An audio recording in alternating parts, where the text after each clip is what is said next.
auditor eksternal. Jadi yang dimaksud auditor internal adalah orang yang dalam perusahaan, ya, karyawan perusahaan. Tapi audit eksternal adalah orang yang di luar perusahaan. Nah, kita lihat di sini, pemberi kerja atau perusahaan, kalau auditor internal adalah perusahaan dan unit-unit pemerintahan.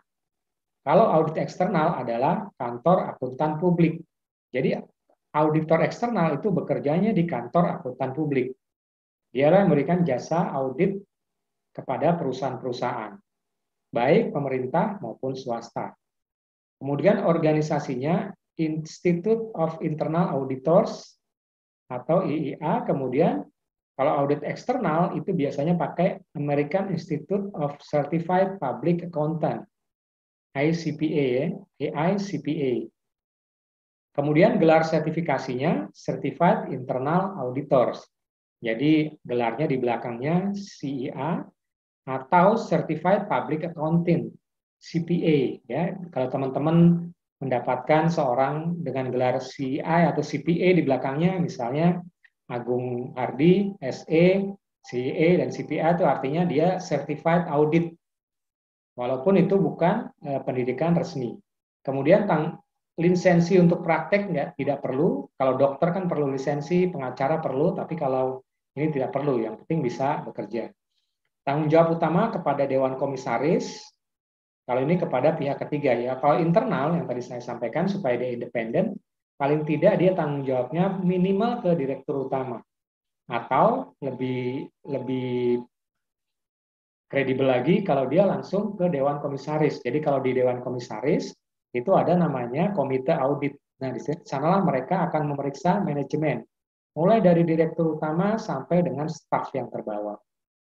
Kemudian kalau audit eksternal, tanggung jawabnya kepada pihak ketiga, artinya orang itu disewa, dibayar oleh perusahaan untuk melakukan audit eksternal, makanya perusahaan disebut sebagai pihak ketiga. Ruang lingkup audit, semua aktivitas dalam suatu organisasi. Kalau audit internal itu semua aktivitas, tadi bukan hanya keuangan saja. Dia mencakup aktivitas proses, aktivitas pekerjaan, kinerja, proses manajemen, dan sebagainya. Tetapi kalau audit eksternal, umumnya laporan keuangan. Apakah ada penyimpangan atau tidak? Kemudian, tugas dan tanggung jawab auditor. Pada dasarnya auditor terbagi menjadi dua, auditor internal dan auditor eksternal. Auditor internal adalah orang yang bertugas membantu manajemen dalam melakukan pencegahan, pendeteksian, dan penginvestigasian fraud yang terjadi di suatu organisasi. Fraud itu artinya penggelapan atau korupsi. Misalnya, seseorang berprofesi di purchasing, pembelian. Dia membeli suatu barang di toko atau di vendor harganya 100.000. Kemudian dinaikkan menjadi 150.000 di kwitansinya. Padahal sebenarnya adalah 100.000. Nah, itu adalah salah satu bentuk markup harga yang bisa dikategorikan sebagai fraud. Kemudian yang terakhir, pengertian audit eksternal, orang yang bertugas untuk melakukan evaluasi atas kinerja, apakah sudah selesai dengan prinsip yang berlaku, dan memberikan opini pada tugas akhirnya. Kemudian perbedaan antara audit internal dan eksternal. Yang pertama, pihak independen di luar organisasi, kalau internal karyawan organisasi. Kemudian yang kedua melayani pihak ketiga yang membutuhkan, kemudian melayani manajemen organisasi. Kemudian fokus laporan keuangan, kalau eksternal itu fokus laporan keuangan, sedangkan internal kejadian masa depan dengan mengevaluasi pengendalian internal demi tercapainya tujuan organisasi.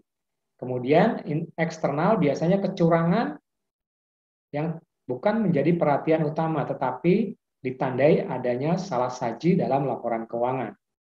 Jadi kecurangan itu nggak terlalu fokus kalau di audit eksternal, dia lebih melihat ke aspek administrasi.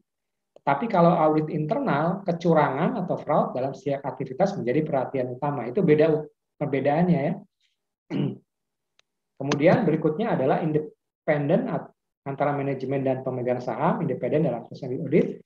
Kemudian yang terakhir adalah review catatan pendukung laporan keuangan secara periodik, review berkelanjutan terhadap aktivitas. Yaitu adalah perbedaan audit internal dan audit eksternal. Duanya cukup signifikan perbedaannya, terutama di poin yang diperiksa.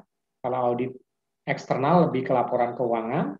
Kalau audit internal, selain laporan keuangan, aspek operasional, proses organisasi juga diperiksa. Ya, itulah. Terima kasih teman-teman pengantar kuliah audit internal kita pada